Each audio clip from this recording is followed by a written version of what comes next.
As the weather warms up, it might be the same way for your social calendar warming up and filling up quickly. Between weddings and parties and sporting events, it can sometimes be difficult to say no to all of those invitations. In fact, 77% of people say they have a deep fear of saying no because they're worried about how it will affect others. This is according to a study published in the Journal of Personality and Social Psychology. But experts say turning down invitations does not have to make you feel uncomfortable. We have Mariah Humbert, as she is an etiquette expert and author, and psychiatrist Dr. Gail Saltz to help us sort through these invites. Welcome to you both.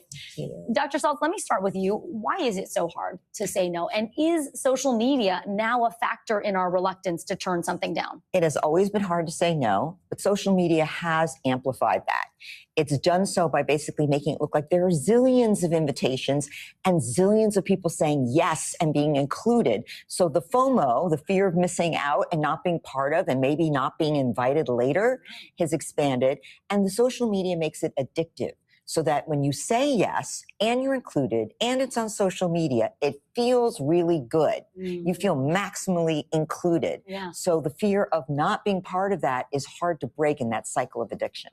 Mariah, let's talk about the invitation list. What is an effective way to sort through and say yes to the things that are meaningful and be able to also turn down some of the invites that, might just be draining and you feel pressure to go, but you don't actually want to go? Well, you want to be able to be a present guest. You want to have the capacity to be present for the things that you want to say yes to. And so I like to go with 3 questions. The first one is, am I showing up for someone who shows up for me, right? We have this idea of having a village, but you have to be a villager in order to have the village, right? Has to be reciprocal. Yeah. But it's also about, do I want to go or do I feel like I'm obligated to go? And does this align with my season of life and the goals I have for where I am right now? And how can you say no gracefully then? Don't just jump into them. I'm so sorry I can't make it. Lead with gratitude. Thank them for thinking of you in the first place.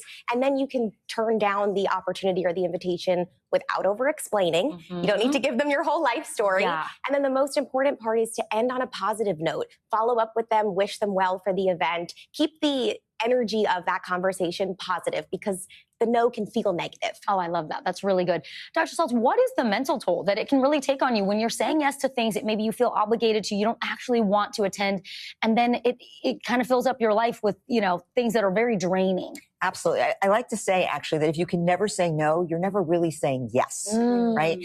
That basically, for economic reasons, for time constraint reasons, for how involved anybody can be in anything, these add up to stressful events. Yeah. And chronic stress leads to high anxiety, leads to burnout, it can even lead to depression. If you're spread so thin, you're nowhere.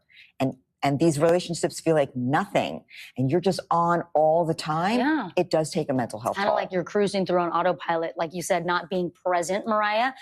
Some people choose to go the route of just not responding. They just ghost and they just think if I kind of don't ignore it, it'll go away. But you say absolutely not. No, the no is better than no response at all because good relationships are built off of reliability and trust and communication. And you also don't want to get into the habit of avoiding those difficult conversations. Yeah, absolutely.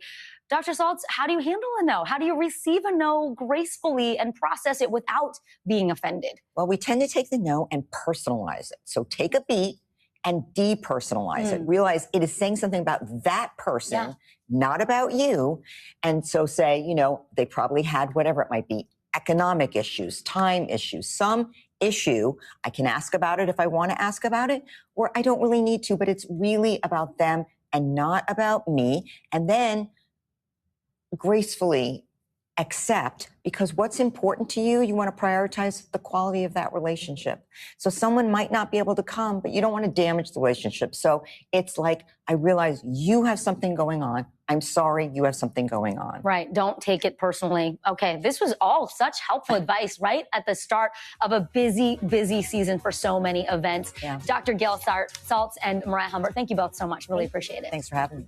Keep it right here, folks. Much more news ahead. You're watching Daily.